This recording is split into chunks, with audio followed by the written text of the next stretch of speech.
Bom dia, pessoal. 30 de abril de 2020, quinta-feira. Eu quero aqui bater um papo com vocês sobre algumas questões filosóficas e também comportamentais acerca deste período pelo qual estamos passando. Eu marquei aqui alguns tópicos para trocar esta ideia com vocês.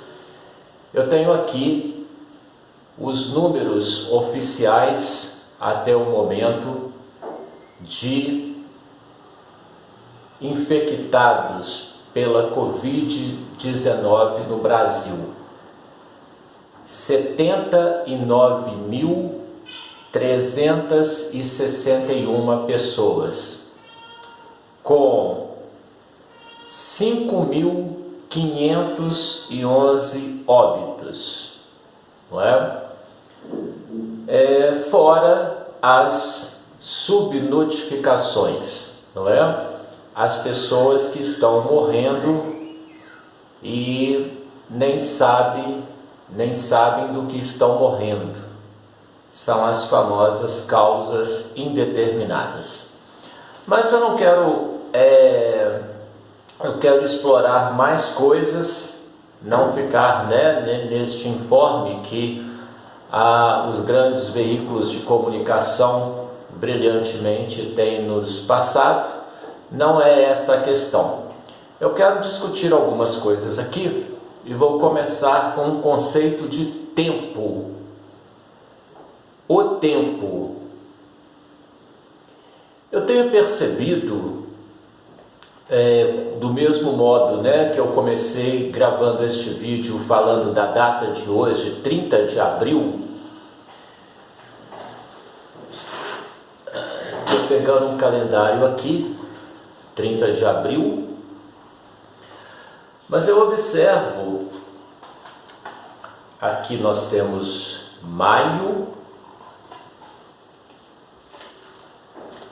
aqui nós temos junho, aqui nós temos julho e por aí vai. O que eu quero dizer com isto?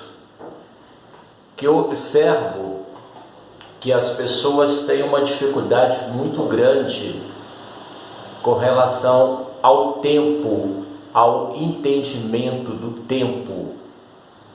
E muitos acreditam que esta situação irá se resolver daqui a 10 dias, a 15 dias, a 20 dias, e que nós iremos ter uma vida normal a partir desta data. O conceito de tempo é um conceito muito subjetivo também, que faz com que a gente mude a nossa percepção sobre o tempo objetivo e o nosso tempo subjetivo, o nosso tempo, digamos assim, psicológico. Por que eu quero dizer isso? No início, eu quero esclarecer que o Brasil não existe quarentena no Brasil, existe uma proposta, uma sugestão para isolamento social.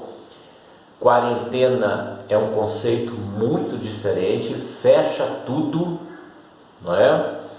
E a gente está, de certo modo, brincando com este tempo, não é?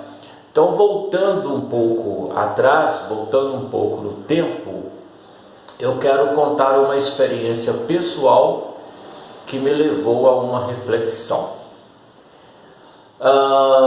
No carnaval, eu passei o carnaval em Assunção, a capital do Paraguai, e voltei após o carnaval, e registrando, eu tenho aqui o jornal do dia 28 de fevereiro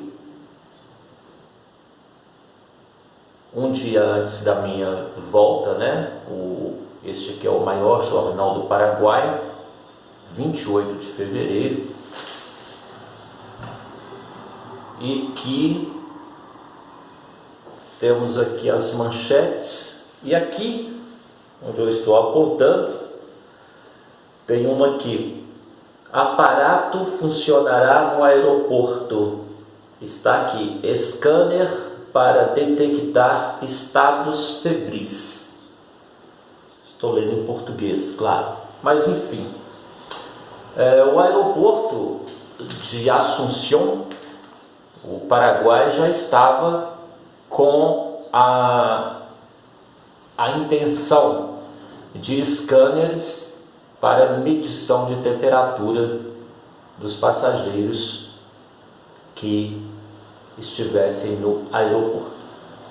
No dia seguinte, eu desço em São Paulo, no Aeroporto Internacional de Guarulhos, e fico praticamente num sopão do vírus, não é? Então estou ali na área de embarque doméstico para pegar o voo de São Paulo para Belo Horizonte. Isto eu estou falando de 28 de fevereiro ou 29 de fevereiro. Este ano o mês foi 29 ou foi 1º? Enfim. E além do carnaval, né, eu comecei a questionar por quê. Na Itália, os números já haviam aumentado consideravelmente, não é?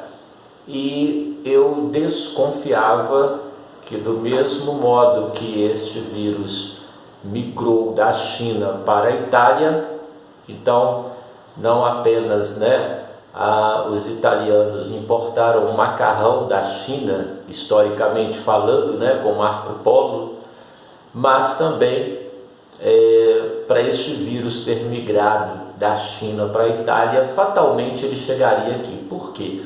Hoje nós estamos num conceito de globalização. Hoje nós temos um conceito de que o mundo é logo ali. Todo mundo viaja o tempo inteiro. E eu notei no aeroporto de Guarulhos um certo descaso, um certo descompromisso, e a gente levando a vida meio como se nada estivesse acontecendo. E aí na primeira semana de março, voltando, né, aqui para o Brasil, não bastassem, né, as festividades do carnaval, nós tivemos também várias partidas de futebol, né, pelos campeonatos estaduais, pela Taça Libertadores da América, né? Tivemos também, isso também na Europa, tivemos a rodada lá da Champions League, enfim. E aí a gente cai neste conceito, né? Depois de março, eu fiz um evento lá na Livraria Leitura no dia 14 e já senti um clima assim de preocupação, porque realmente as coisas não estavam bem. Elas não estavam bem. Elas estavam muito, como eu posso dizer, preocupantes. E aí, voltando, né, ao nosso conceito de tempo, esse conceito objetivo e também subjetivo, a gente está nesta situação com um pouco mais de um mês de isolamento social e não quarentena. Nós não estamos em quarentena, nós estamos em isolamento social, que as autoridades estão nos sugerindo, não é? E a gente levando a vida como se nada estivesse acontecendo além disto. Isto é muito preocupante. Então esse conceito de tempo, ele é algo para a gente realmente refletir sobre os nossos objetivos, os nossos métodos, aquilo que a gente, por exemplo, se descuida não protegendo os nossos parentes. Então as promessas são quebradas de modo bastante rápido, não é? A gente esquece muito rapidamente das propostas que fizemos a nós mesmos. Então é algo realmente bastante preocupante. Um outro tópico que eu anotei aqui é uma questão também que tem a ver com isto. Por que nós não prevenimos as coisas? Por que as pessoas têm a mania de só colocar o cadeado nas suas portas, no seu portão, nas suas janelas, quando são assaltadas? Por que nós não prevenimos?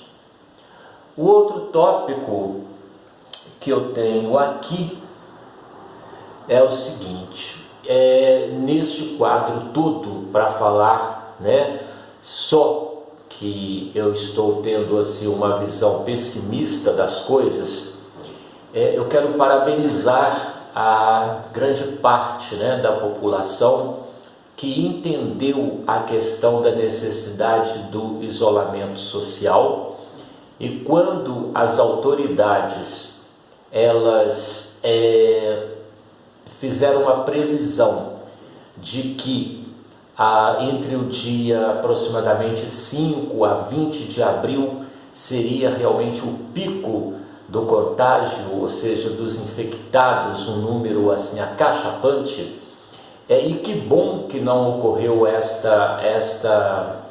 que essa previsão não se concretizou, não é? Que bom, porque foi muito também da questão das pessoas que conscientemente, as que puderam, lógico, ficaram em casa, ficaram nas suas casas. É lógico que há pessoas que precisam de sair para trabalhar, eu entendo isto, enfim. Mas as previsões para maio não são boas e eu sempre espero estar errado em tudo o que eu falo, porque com relação à vida é preferível eu estar errado na questão dos números e falar assim: puxa vida, quebrei a cara, que bom. Mas por quê? Porque as autoridades elas nos alertam, mas a decisão é sempre individual de nós aderirmos ou não às coisas. Uma outra coisa que eu tenho percebido também, eu fiz questão de assistir a vários jornais, até mais assim sensacionalistas, e eu percebi, e quero falar aqui uma frase que me veio à mente. Eu estou com esta frase nesses últimos dias que me veio à mente, do filósofo alemão e escritor Friedrich Nietzsche. Ele fala o seguinte, ou falava o seguinte, abre aspas: a humanidade prefere ver gestos a ouvir razões. Fecha aspas. A humanidade prefere ver gestos a ouvir razões. Por que eu quero esclarecer isto? Quando eu vejo uma propaganda da Prefeitura de São Paulo, citando Guayaquil no Equador e dizendo que São Paulo pode se transformar em Guayaquil no Equador, com mortos sendo despejados nas ruas por falta de espaço, eles não conseguem enterrar os seus mortos. E quando a gente observa nos telejornais, não é? As valas abertas, as valas comuns, e quando a gente observa nos postos de atendimento em Fortaleza, em Manaus, as pessoas morrendo por falta de atendimento, também no Rio de Janeiro, São Paulo, aí a gente observa algo muito interessante. A imagem é impactante e ela não é uma punição, ela é um alerta. Nós estamos na relação do tempo, na relação da causa e da consequência.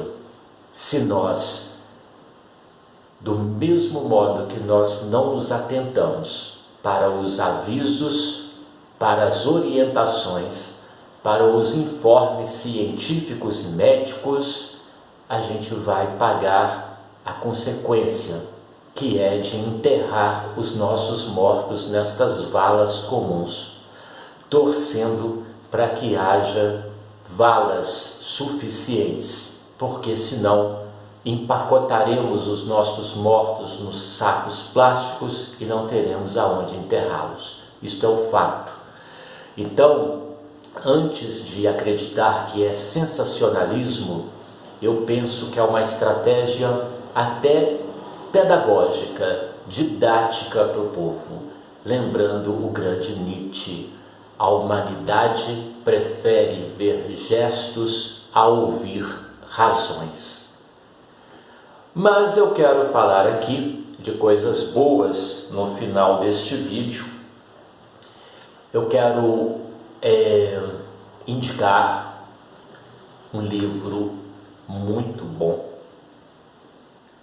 muito atual para estes dias, que é o livro do filósofo, professor, padre, ele faleceu há 2 anos, Algumas noções de sentido depois da crise do sentido, do Paulo Arcanjo de Oliveira Reis. Dizer que a minha agência literária, a revista Conhece-te, tem este livro para vender. Este livro é muito, muito bom para quem quer uma interiorização, uma reflexão, e o que mais me chama a atenção é sobre isso. Algumas noções do sentido depois da crise do sentido.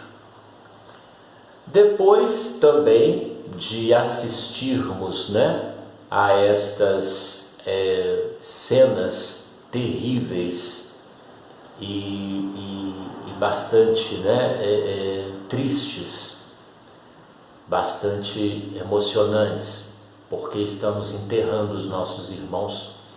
Mas eu quero dar uma dica aqui também, porque se nós não morrermos pela Covid, nós iremos morrer pela depressão, se nós não nos atentarmos para o excesso de informação.